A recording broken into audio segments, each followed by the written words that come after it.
Yeah, what is up, dudes and lady dudes? Welcome back to Just Nuts, guys. Today we've got 3 brand new Bujin cards.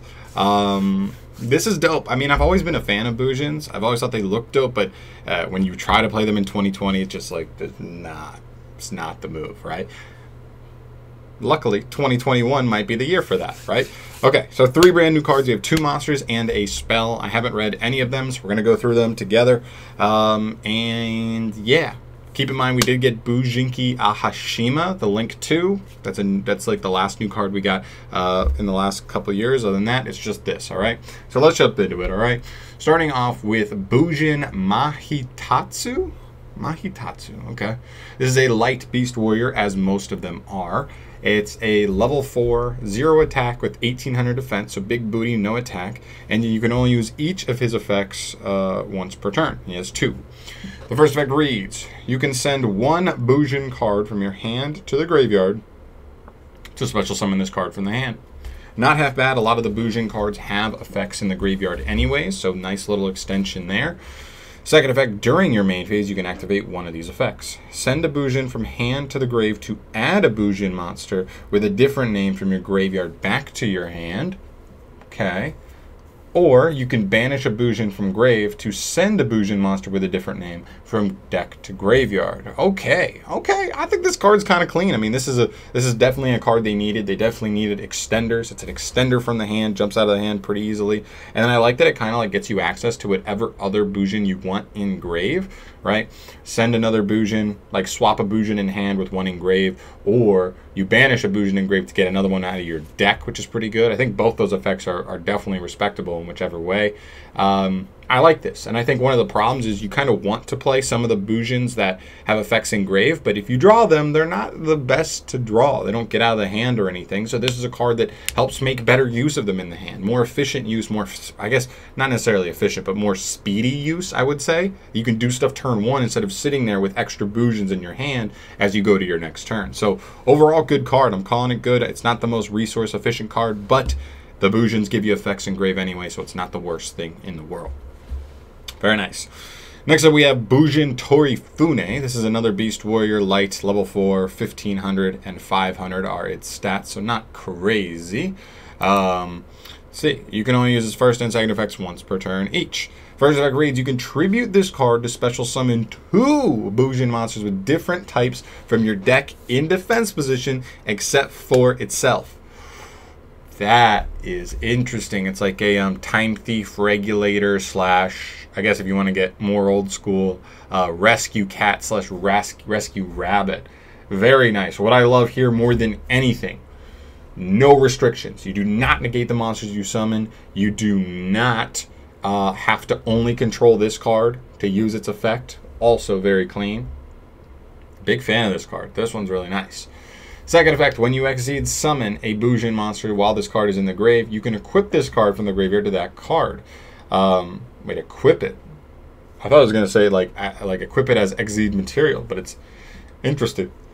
Equip it, okay. Banish any monster destroyed by battle with the equipped monster.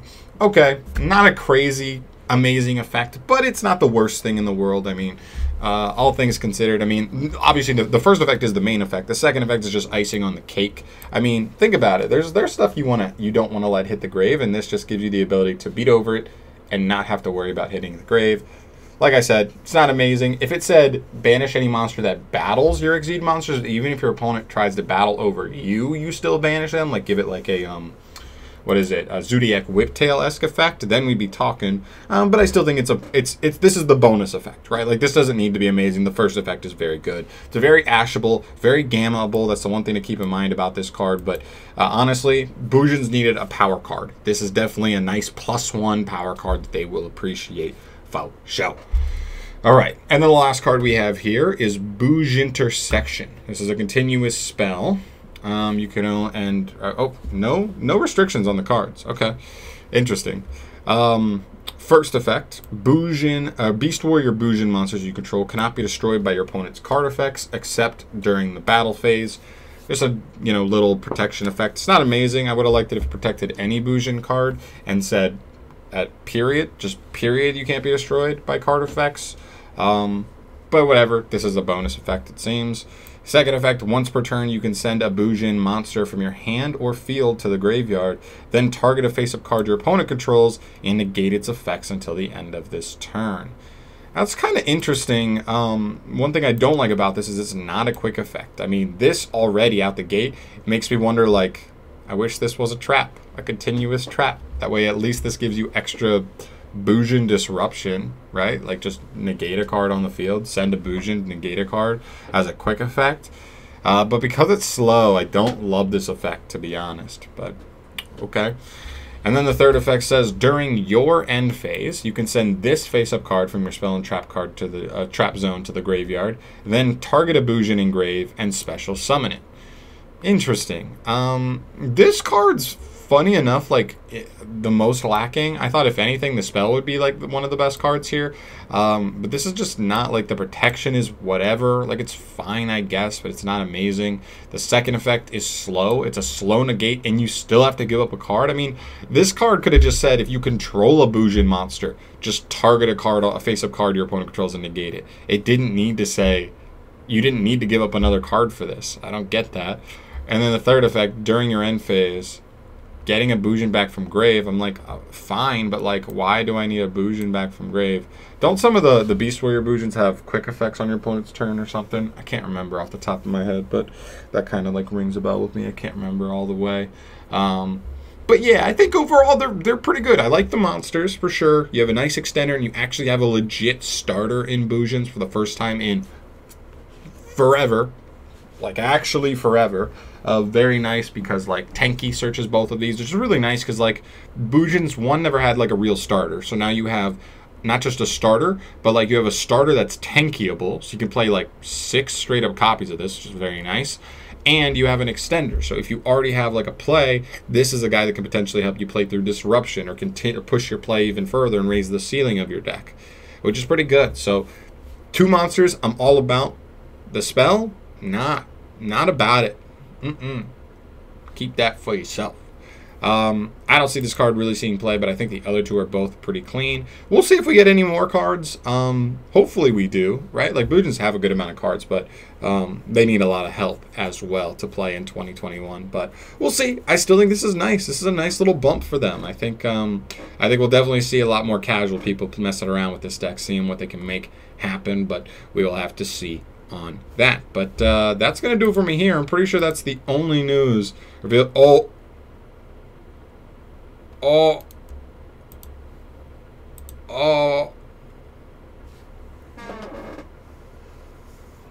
my god, I didn't even, straight up, this was not there. You guys just watched me refresh the page. Okay, new TRAPTRIX link and a new TRAPTRIX main deck monster. Whoo, it's lit. Okay, new main deck monster. Wow, that is smart. Wow, that is suggestive for even for TRAPTRIX. Okay, this is TRAPTRIX Gina Loa. Okay, so obviously she's a level 4 Earth Plant effect monster with 14 as the stats, fairly standard for them.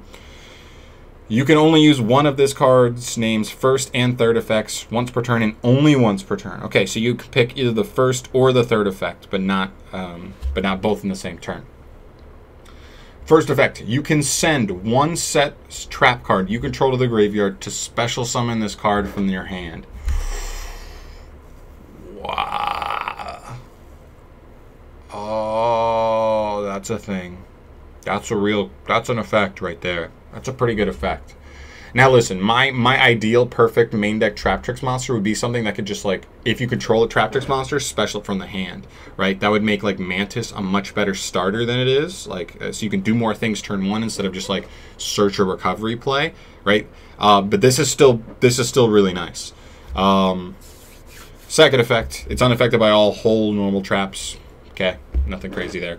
And the third effect, if you control no cards in your spell and trap zone, you can banish this card from your graveyard, then target a whole normal trap in grave and set it to your field.